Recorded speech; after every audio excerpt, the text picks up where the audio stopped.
Transformer with resistance.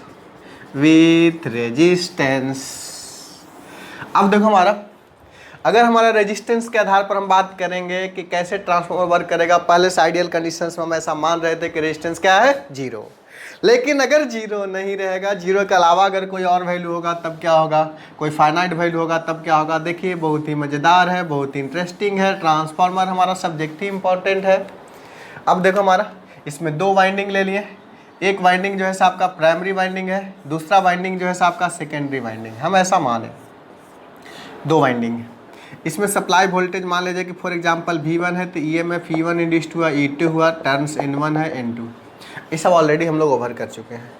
यहाँ पर आपका लोडेड कंडीशन है, मान लीजिए कि लोड है, ऐसा हम लोग मान लेंगे। अब देखो इसमें प्राइमरी वाइंडिंग में जो रेजिस्टेंस है, इसका रेजिस्टेंस को हम लोग मान लिए कि R1 है, इसका रेजिस्टेंस को हम लोग मान लिए क्या है बताओ, R2 है, ऐसा मान लिए। पहले से क्या ये R1 R2 नहीं था, पहले से अगर नहीं था तब देखो हमारा V1 बराबर क्या था बताओ, माइनस E1। माइनस साइन किसके कारण था, लेंज लॉ के कारण था। इसी तरह से E2 बराबर क्या था बताओ, यहाँ पर वोल्टेज V2 था। E2 बराबर क्या था, V2 था। एक कब था बताओ, विदाउट रेजिस्टेंस ड्रॉप, यानी कि रेजिस्टेंस जब हम कंसीडर नहीं कर रहे। लेकिन जब हम रेजिस्टेंस कंसीडर करेंगे तब का वोल्टेज इक्वेशंस देखो, वोल्टेज इक्वेशन से है। अब जब हम रेजिस्टेंस कंसीडर करेंगे तो V1 बराबर माइनस E1 प्लस, प्राइमरी में करंट मान लिया I1 है, सेकेंडरी में करंट मान लिया जाए कि I2 है, तो क्या होगा, I1 R1 होगा। इसके कारण ड्रॉप को पहले हम लोग निगलेक्ट कर रहे थे, क्यों, R1 जीरो था। लेकिन अब हम क्या मान रहे हैं कि R1 है तो क्या इसके कारण ड्रॉप होगा कि नहीं, यस या नो, होगा। तो इस तरह से हम लोग E2 निकालेंगे, V2 प्लस I2 R2। पहले क्या था, E2 बराबर केवल V2 था, इसके कारण कोई लॉस नहीं था, कोई ड्रॉप नहीं था। लेकिन अब यहाँ पर क्या होगा, ड्रॉप होगा। तो ये कब का वोल्टेज इक्वेशंस है, जब हम रेजिस्टेंस R1 R2 को कंसीडर कर रहे हैं। ये voltage equation with resistance, voltage equations with resistance drop जब हम कंसीडर कर रहे हैं तब है। अब बताओ तो इस रेजिस्टेंस के कारण लॉसेस भी होगा या नहीं, यस या नो, होगा। तो टोटल लॉसेस हमारा बात करेंगे, total losses, copper loss, total copper loss in transformer में कॉपर लॉस क्या होगा बताओ, I1 square into R1 plus कितना, I2 square into R2।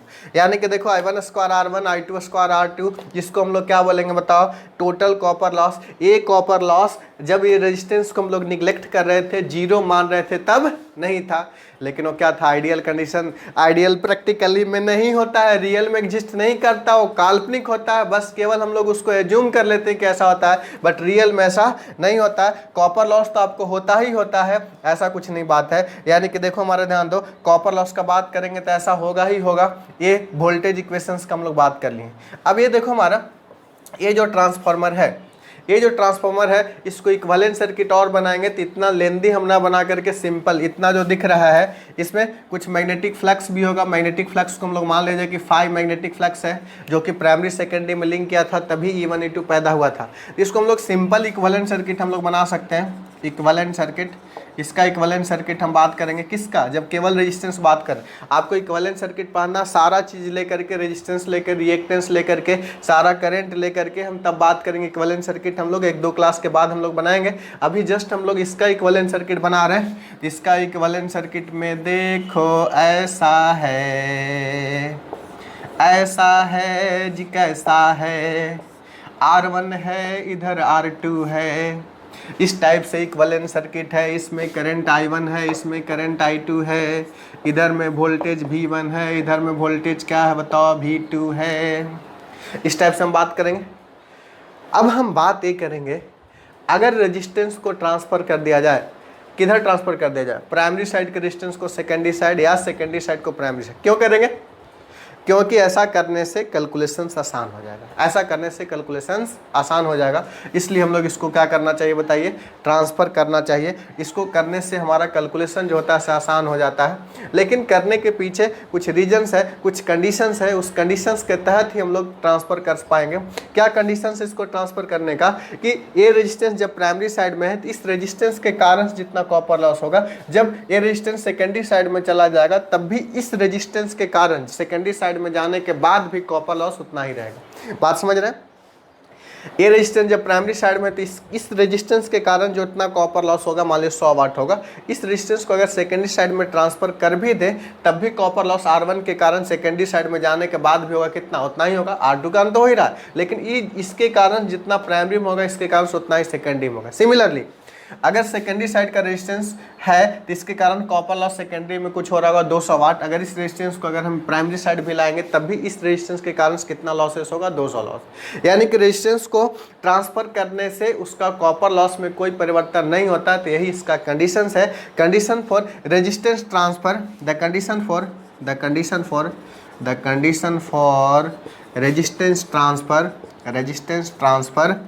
Resistance transfer from one winding to other winding is that copper loss should remains constant। इसका मतलब क्या होगा, copper loss before transfer of resistance equal to copper loss क्या होगा after transfer, that is copper loss due to resistance copper loss before transfer of resistance is equal to copper loss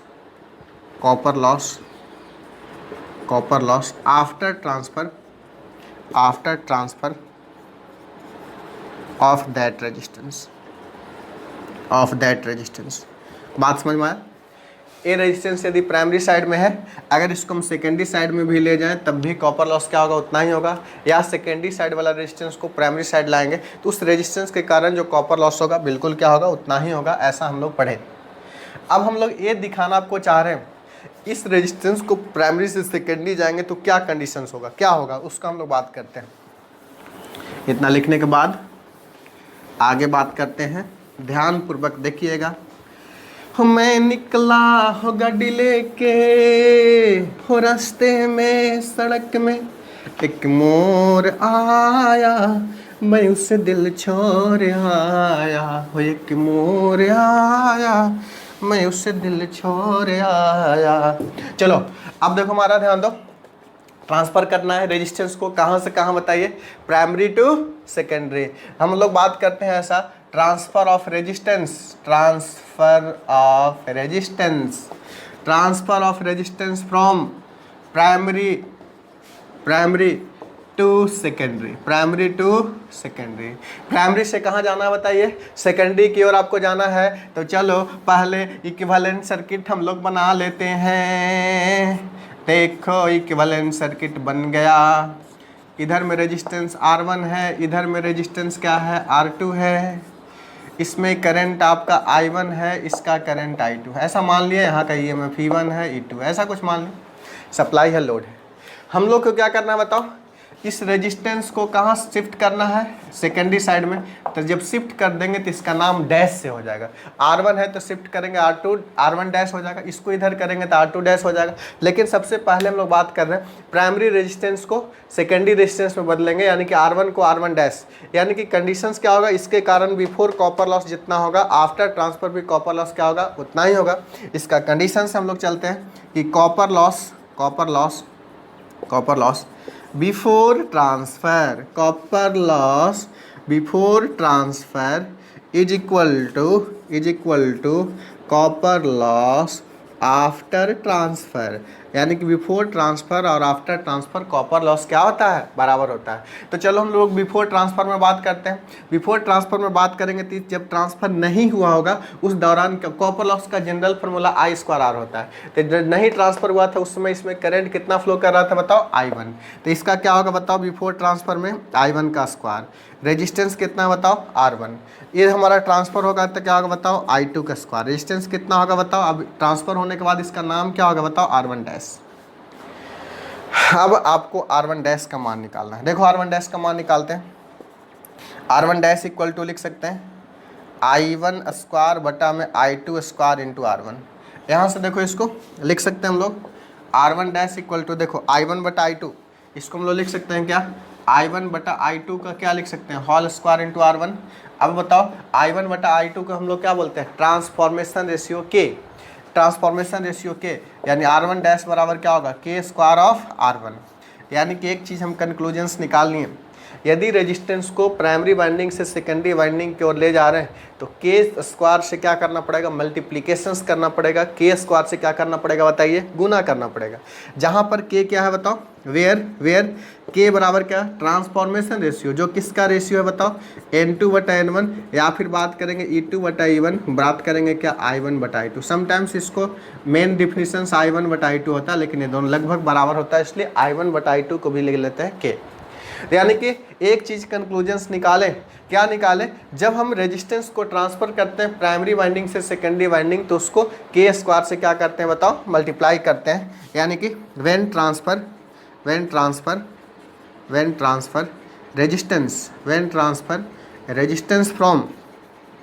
from primary to secondary then it multiply by कितना से बताओ, के square से। ये याद रखना है, टीटीआई का मतलब हम बता चुके हैं क्या, तवा तोड़ इंपॉर्टेंट। बार बार यहाँ से एग्जाम्स में आपका क्वेश्चन ऑब्जेक्टिव पूछा जाता है, और कभी न्यूमेरिकल क्वेश्चंस दे करके पूछेगा, कभी डायरेक्टली ABCD ऑप्शंस में यही रहेगा। इस टाइप से आपको क्वेश्चंस आपको पूछा जाएगा तो आपको जवाब देना है। ये तवा तोड़ इंपॉर्टेंट है, टीटीआई है, बिल्कुल इस टाइप से हम लोग बात कर सकते हैं।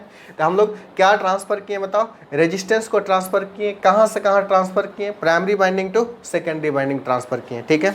अब देखिए हम लोग बात करते हैं कि अगर हम रेजिस्टेंस को सेकेंडरी से प्राइमरी में लाएंगे तो क्या होगा। तो हम दूसरा केस ले रहे हैं, इतना तक आप नोट कीजिए। पहले दूसरा केस हम ले रहे हैं, इसका केस भाई तो ट्रांसफार्मर के रेजिस्टेंस ट्रांसफ़र का केस लेना है और इसको कोर्ट में जाके प्रूफ करना है।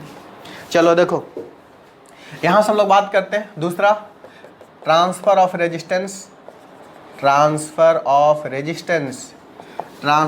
रेजिस्टेंस फ्रॉम कहाँ से कहाँ बताओ, secondary to primary winding. Secondary से प्राइमरी वाइंडिंग में क्या करना बताओ, इसको ट्रांसफ़र करना है। अब देखिए हमारा ध्यान दीजिए, इस टाइप से आपको रेजिस्टेंस है, ऐसा है कुछ ऐसा, ये आपका रेजिस्टेंस है। एक है मान लिया कि प्राइमरी वाइंडिंग का रेजिस्टेंस R1, सेकेंडरी वाइंडिंग का रेजिस्टेंस R2 है। इसमें करंट I2 फ्लो कर रहा है, इसमें current I1, as per normal पहले जैसा बनाए थे सेम है। अब हमको क्या करना है सर बताओ, इस सेकेंडरी को कहाँ ले आना बताओ, प्राइमरी में ले आना है इस टाइप से। तो इसका नाम क्या हो जाएगा बताओ, डैश, R2 डैश हो जाएगा। बात क्लियर है, समझ में आया बात। अब यहाँ से ध्यान दो कि जब हमारा ये ऐसा आ गया, R2 डैश आ गया, तब हमारा ध्यान दीजिए कि इसमें भी कंडीशंस तो अप्लाई होगा। क्या कंडीशंस है, रटा रूल हमारा क्या है कि copper loss should remains constant, यानी कि कॉपर लॉस उस रेजिस्टेंस के कारण जब हम ट्रांसफ़र नहीं किए होंगे तब कॉपर लॉस, और ट्रांसफ़र करने के बाद कॉपर लॉस, दोनों क्या होना चाहिए बताओ, बराबर होना चाहिए, तभी हमारा रेजिस्टेंस ट्रांसफ़र कर सकते हैं। यानी कि क्या कंडीशन से बताओ, फिर से बता दो, copper loss before transfer is equal to क्या होना चाहिए छोटू, बताओ जल्दी बताओ, कॉपर लॉस आफ्टर ट्रांसफ़र। तो आप ही बताइए, बिफोर ट्रांसफ़र हम कॉपर लॉस कितना लिखें, I2 स्क्वायर इंटू कितना R2, और जब इसको इधर ट्रांसफ़र कर दिए तो इसका नाम हो गया R2 डैश, जबकि इसमें करंट कितना है I1, तो कॉपर लॉस कितना होगा बताओ, I1 square into R2 dash. ऐसा होगा ना? यस या नो? बिल्कुल क्लियर है या नहीं? बिल्कुल क्लियर है। तो यहाँ से बता दो कि R2 square R2 dash equal to क्या होगा बताओ? I2 बटा I1 का होल स्क्वायर इंटू कितना R2। अब बताओ, आप ही बताइए कि I2 बटा I1 क्या होगा? I1 बटा I2 यदि K है तो I2 बटा I1 क्या होगा बताओ? K स्क्वायर होगा। I2 बटा I1 क्या होगा? K स्क्वायर होगा। यानी कि हम लोग बात कर सकते हैं कि R2 डैश जो होगा, R2 डैश जो होगा R2 बटा में K स्क्वायर। देखो ध्यान दो, सेकेंडरी से प्राइमरी ले गए तो K स्क्वायर से भागा दे रहे हैं, प्राइमरी से सेकेंडरी में ले गए थे तो K स्क्वायर से क्या कर रहे थे? गुना कर रहे थे। यहाँ पर K इक्वल टू क्या है बताओ? N2 अपॉन N1 बराबर क्या है? E2 अपॉन E1 बराबर क्या है बताओ? I1 upon I2। क्लियर है? यानी कि अगर रेजिस्टेंस को हम सेकेंडरी से प्राइमरी लाते हैं तो K स्क्वायर से क्या करना पड़ता है? भागा देना होता है। इफ रेजिस्टेंस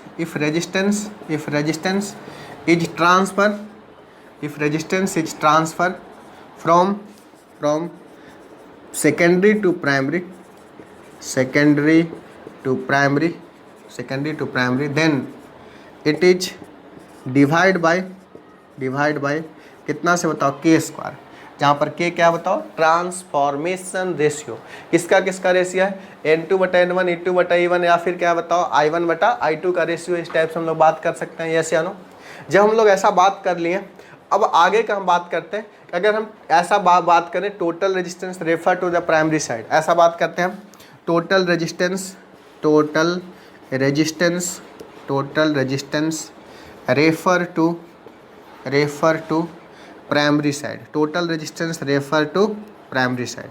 अगर हम प्राइमरी साइड इसका नाम दे देंगे R01। अगर हम बताइए R01 का बात करेंगे तो क्या होगा बताओ? R1 प्लस कितना होगा बताओ? R2 dash. R1 तो अपना ओरिजिनल रहेगा, इधर से इधर ट्रांसफर होगा तो क्या होगा बताइए? R2 डैश होगा। ये जो हो गया से R01 हो गया।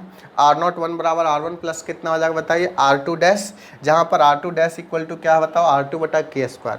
इसी तरह से टोटल रेजिस्टेंस हम बात किए थे, उसमें नहीं बात किए थे, यहाँ लिख देते हैं। Total resistance refer to secondary अगर हम बात करेंगे तो इसको लिखेंगे R02। जैसे उसमें याद करो प्रीवियस R2 था और प्लस में कितना था? R1 डैश था, जहाँ पर यहाँ R2 इक्वल टू क्या बताओ? R2 बटा K स्क्वायर, यहाँ R1 डैश इक्वल टू क्या बताओ? K square R1। यानी कि प्राइमरी से सेकेंडरी ले जा रहे हैं तो K स्क्वायर से गुना करना पड़ रहा है। अगर सेकेंडरी टू प्राइमरी ले रहे हैं तो क्या? K स्क्वायर से भागा देना पड़ रहा है। यहाँ तक बात समझे ना? बिल्कुल समझ में आ गया? अब बिल्कुल समझ में आ गया तब बहुत अच्छी बात है, बहुत अच्छी बात है।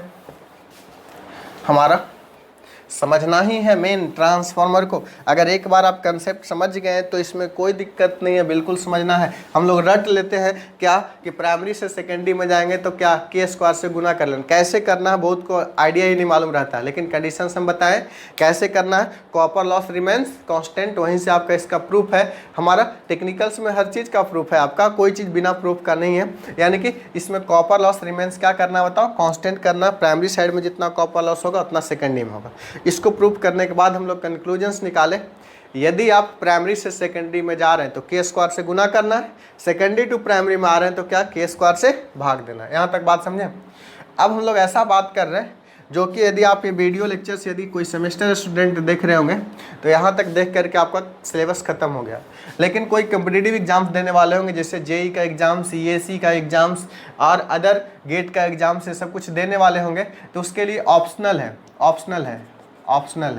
ये ऑप्शनल फॉर सेमेस्टर के लिए ऑप्शनल है, बट नेसेसरी फॉर कंपटीशंस के लिए नेसेसरी है। अब देखो हमारा इसी चीज़ को हम और आगे इम्प्लीमेंट कर रहे हैं। देखो ध्यान दो, सेमेस्टर और स्टूडेंट के लिए ऑप्शनल है, देख भी सकते हैं नहीं भी देख सकते हैं, लेकिन जो कम्पिटिटिव एग्जाम देख रहे हैं इसको देखना जरूरी है। अब देखो हमारा ध्यान दो, अगर हम रेजिस्टेंस को ट्रांसफ़र कर दिए हैं उसको हम लोग पर यूनिट में भी रिप्रेजेंट कर सकते हैं। कैसे रिप्रेजेंट कर सकते हैं बताइए? पर यूनिट सिस्टम में। सबसे पहले जाने कि पर यूनिट सिस्टम होता क्या है। पर यूनिट सिस्टम जो होता है actual value by base value, इकाई में उसको हम लोग बात करते हैं, जो कि actual value by base value है। सबसे पहले हम लोग बात करेंगे कि पर यूनिट वैल्यू जो होता है, एक्चुअल वैल्यू बाई में क्या होता है बताओ, बेस वैल्यू। बेस वैल्यू जो क्वेश्चंस में आपको क्या है गिवेंस है या जो चेंज नहीं कर सकता है, नेम प्लेट रेटिंग होता है, उसको बेस वैल्यू बोलते हैं। जैसे कि हम लोग पर यूनिट को सिंपल पीयू से लिखा रहेगा तो आपको समझना है क्या, पर यूनिट वैल्यू जो कि actual value by base value है। जैसे पर यूनिट करंट बात करेंगे तो actual current by base current यानी एम्पियर एम्पियर कैंसिल हो जाएगा, पर यूनिट वैल्यू का कोई भी यूनिट नहीं होता है। पर यूनिट जो होता है क्या होता है बताओ, यूनिट लेस होता है, यूनिट लेस होता है इसका कोई भी। जैसे पर यूनिट इंपीडेंस का बात करेंगे तो एक्चुअल इंपीडेंस बटा बेस इंपीडेंस, एक्चुअल इंपीडेंस का यूनिट भी ओम, बेस इंपीडेंस का भी यूनिट ओम। ओम ओम मरा, मरने के बाद कुछ नहीं बचा यानी कि यूनिट लेस होगा। बात समझे। अब हम लोग बात कर रहे हैं क्या, per unit resistance drop, per unit resistance drop, per unit resistance drop refer to primary, refer to primary का बात कर रहे हैं I1 इंटू R01 बाई में E1। देखो ये बेसिकली रेजिस्टेंस ड्रॉप है, कहाँ पर, प्राइमरी साइड रेफर किए तो टोटल R01 हुआ, कौन कौन सा हुआ, R1 प्लस R2 डैश बटा बेस वैल्यू। ये देखो एक तरह का वोल्टेज है तो ये भी क्या होगा बताओ, वोल्टेज है। E1 क्या है, नेम प्लेट रेटिंग पर गिवन रहता है, जैसे आप लोग ऐसा देखे हैं ना 400/200 वोल्ट लिखा हुआ है। ये E1 हो गया, E2 हो गया, name plate rating RMS value given रहता है। तो ये जो होता है बेस वैल्यू होता है। ये भी रेजिस्टेंस ड्रॉप है, ये भी आपका वोल्टेज है, ये भी वोल्टेज है, दोनों यूनिट लेस होगा। बात समझ में आया। इसी तरह से हम बात करेंगे per unit resistance drop, per unit resistance drop refer to secondary. अगर सेकेंडरी साइड रेफर करेंगे तो I2 इंटू R02 बाई में क्या होगा, E2। इसका मतलब हुआ कि in transformer per unit resistance drop on primary और पर यूनिट रेजिस्टेंस ड्रॉप सेकेंडरी इकाई में हमेशा ऐसे अलग है, पर यूनिट रेजिस्टेंस ड्रॉप अलग है, लेकिन क्या पर यूनिट का अगर हम बात करेंगे तो सेम है। यानी कि in transformer per unit resistance drop on primary and secondary, on primary and secondary are equal है। अगर ऐसा इक्वल है देयरफॉर बताओ क्या होगा, therefore percentage resistance on primary is equal to percentage resistance on कहाँ पर बताओ, सेकेंडरी। यानी कि percentage resistance on primary equal to क्या है, परसेंटेज रेजिस्टेंस ऑन सेकेंडरी। अब यहाँ से ध्यान दीजिए कि परसेंटेज यदि बराबर होता है, क्यों परसेंटेज बराबर होता है, ये पर यूनिट है। परसेंटेज बात करेंगे तो क्या 100 से गुना करेंगे, 100 से गुना करेंगे। यदि पर यूनिट बराबर होगा तो परसेंटेज भी बराबर होगा। अब यहाँ से बहुत इंपॉर्टेंट कंक्लूजन हम निकाल रहे हैं। क्या इंपॉर्टेंट कंक्लूजन निकाल रहे हैं, जैसे रेजिस्टेंस को ओम में रिप्रेजेंट कर रहे थे तो प्राइमरी से सेकेंडरी में के स्क्वायर से गुना करना पड़ रहा था, सेकेंडरी से प्राइमरी ला रहे थे के स्क्वायर से भागा देना। लेकिन अगर हम परसेंटेज में बात कर रहे हैं, इसको गुना भागा करने की कोई ज़रूरत नहीं है। अगर मान लीजिए कि 2 ओम है ओमिक वैल्यू में प्राइमरी साइड में R1 इक्वल टू, तो इधर अगर सेकेंडरी साइड में ले जाएंगे तो इसको क्या होगा बताओ, के स्क्वायर इंटू 2 करना पड़ेगा, के स्क्वायर R1 करना पड़ेगा। बात समझ रहे। लेकिन अगर मान लीजिए कि 0.2 पर यूनिट वैल्यू है प्राइमरी साइड में R1, अगर इधर ले भी जाएंगे R1 डैश भी कितना होगा बताओ, 0.2 ही होगा। यानी कि इस पे गुना भागा करने का कोई ज़रूरत नहीं। इसी तरह से सेकेंडरी से प्राइमरी में लाएंगे तो के स्क्वायर से भागा देना पड़ेगा, लेकिन अगर पर यूनिट वैल्यू या परसेंटेज में वैल्यू रहेगा तो उसको भागा गुना करने का कोई ज़रूरत नहीं है। बात समझे। तो बताओ पर यूनिट से क्या होगा बताओ, कैलकुलेशंस क्या हो जाएगा, आसान हो जाएगा। इसी रीजन से रेजिस्टेंस को जनरली हम लोग रेफर किस में करते हैं बताओ, पर यूनिट वैल्यू में। यानी कि यहाँ से बहुत इंपॉर्टेंट कंक्लूजन्स हम निकाल रहे हैं, यहाँ से बहुत इंपॉर्टेंट कंक्लूजन्स निकाल रहे हैं। देखो क्या कंक्लूजन्स है, यहाँ से कंक्लूजन्स क्या है कंक्लूजन्स क्या है कि if resistance refer multiplications and division and divisions are required in ohmic value of resistance when transfer from one winding to other winding। कब, जब ओमिक में है तो। लेकिन अगर हमारा यही पर यूनिट वैल्यू होंगे, but in per unit value no requirement of multiplication and division by K square. So therefore transformer winding are generally represented in per unit or percentage value instead of ohmic value के जगह पर हम लोग per unit या percentage में ऐसा क्यों करते हैं बताओ? क्योंकि ऐसा करने से आपको क्या होता है बताओ? ऐसा करने से क्या होता है बताओ कि आपको मल्टीप्लिकेशंस या डिविजन्स नहीं करना पड़ता है। ठीक है, तो यहाँ तक बहुत सारा लेक्चर्स आप देख लिए, इसीलिए हम बोलते हैं कि आपको सारा लेक्चर्स इस टाइप से आपको देखना है तो क्या करना बताइए? अभी बेस्ट टेक्निकल एकेडमी का मोबाइल ऐप को डाउनलोड करना है। कहाँ मिलेगा? गूगल प्ले स्टोर में बेस्ट टेक्निकल एकेडमी सर्च कीजिए, डाउनलोड कीजिए, मोबाइल नंबर ईमेल आईडी को रजिस्टर कीजिए और ट्रांसफार्मर का A to Z लेक्चर देख डालिए। ठीक है, साथ ही साथ क्या है बताइए, इसको और ज़्यादा दोस्तों में भी शेयर करना है। अगर चैनल को लाइक सब्सक्राइब नहीं किए तो सब्सक्राइब भी कर दें। ठीक है, थैंक यू ऑल।